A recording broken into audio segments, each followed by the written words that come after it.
আমার ঘন্টুর মেয়ে আজকে নিজে নিজে চলে এসছে 3 তলায়, এবং ওর মা মনে হচ্ছে কোনোভাবে অসুস্থ বা কিছু, আর কোনো বাচ্চা ওর সারভাইভ করেছে কিনা আমি জানি না, আর বলতে পারবো না। বাট বাচ্চাটা চলে এসছে আমার কাছে। আর আমি দরজা খুলে যখন দেখেছি আমার মেয়ের সাথে ও ওপরে, আমি মানে আমার ওকে ফিরিয়ে দেওয়ার মতো, ওকে তাড়িয়ে দেওয়ার মতো আমার সেই মানসিকতা নয়। তো আমি ওকে কোলে তুলে নিলাম এবং আমার কাছেই আমি বড় করব। আর সম্রাটদাকে সবার আগে ফোন করেছি। সম্রাটদা, ও তো ফিমেল, আমার এতজন মেল, আমাকে ওকে স্টেরিলাইজেশন করাতে হবে।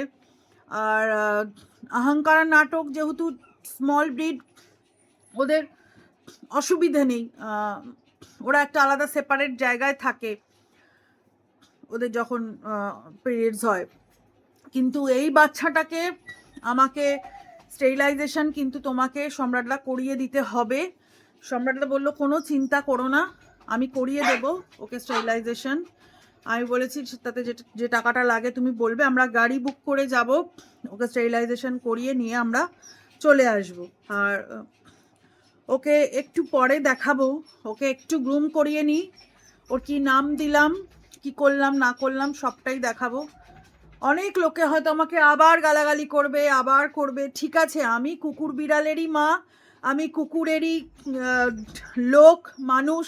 যারা আমায় গালাগালি করে, যারা আমায় দুচ্ছাই করে, তারা সবাই আমার জীবন থেকে সরে যাক, তারা চলে যাক, আমার কিছু এসে যায় না তাদের, আমি তাদের কাউকে চাই না, আমি এদেরকে চাই যারা আমাকে 1 সেকেন্ড না মেনে থাকতে পারে না।